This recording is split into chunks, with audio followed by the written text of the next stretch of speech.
Momster, good morning. Nagyaya nga pala yung aking mom-in-law dito sa SM. Kumain naman daw kami sa labas paminsan-minsan lang naman. At namiss niya na rin itong paborito niyang ino-order palagi sa Chowking na Chicken Laureate o Chowking Bekeneman. At na naman, meron na naman pong apo na napagbigyan ng kanyang lola pero bilang mapang-asar akong ina ay inasar ko muna siya bago ko pagbigyan ng kanyang kahilingan. Charot. So ayan nga, dito sila sumakay sa train ng Storyland ni SM. May lolo rin po nang aasar dun sa kabilang gilid. Tuwan-tuwa na po ang bata dahil nag-umpisa na umandar ang tren.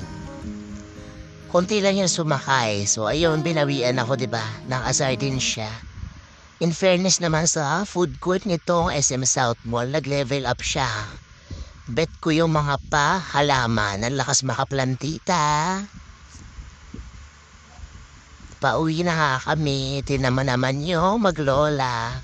Alam na ng kanyang apo kung saan siya kakapit dahil ang lola niya talaga ang tunay na kakampi sa lahat ng bagay. After nga yan ay sumakay na kami ng jeep. Tingnan niya naman, pagod naman yan. Kala naman talagang dami niyang ginawa, nagpasaway lang naman siya sa mall. Nag-commute nga lang pala kami, so ayan, walk trip muna papunta sa terminal ng tricycle.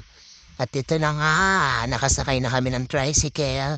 Ipapakita ko sa inyo yung mga daanan dito sa amin. Tignan nyo. Medyo pinast forward ko na yan. Siyempre masyado na mapapahaba ang ating video at baka kayo'y antukin na. Tignan niyo yung mga daanan dito sa amin. Marami na rin tindahan dito na bago, mga kainan at siyempre hindi magpapatalo ang mga hinukay dyan ng Maynilad. Tignan niyo, hindi na yan matapos-tapos. Sa gabi, mas marami yan sila dyan na naghuhukay. Ewan ko kung ano bang hinahanap nila dyan. O diba, ayan, makikita niyo yung mga orange cones dyan. Ang mga traffic cones na nagkalat. Ibig sabihin ay may mga nakaharang din na mga lubak-lubak. Ayan. Pero syempre, hindi ko naman ito diretso hanggang sa bahay at baka puntahan niya na ako. Charot. So, ayun.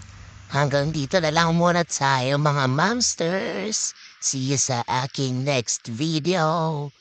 Bye! Sana wag kayong maumay.